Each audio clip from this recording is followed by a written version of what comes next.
పాటు వేయించుకోవాలి. పుదీనా కూడా వేయాలండి. సాధారణంగా మనం ఏ పచ్చడి చేసినా ధనియాలు, జీలకర్ర లాంటివి వేస్తూ ఉంటాం. అయితే ఈ పచ్చడికి అలాంటివి ఏమి వేయకుండానే టేస్ట్ బాగుంటుంది. ఇది మరి ఓవర్గా వేయించకుండా ఈ మాత్రం వేగిన తర్వాత ఒక గిన్నెలోకి తీసి పక్కన పెట్టుకోవాలి.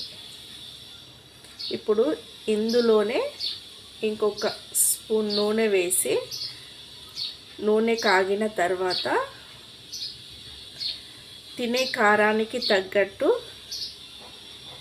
7-8 పచ్చిమిరపకాయలను కట్ చేసి ముక్కలుగా చేసుకొని వేసుకోవాలి. పచ్చిమిరపకాయలు కొంచెం కారం తక్కువే ఉంటాయి కాబట్టి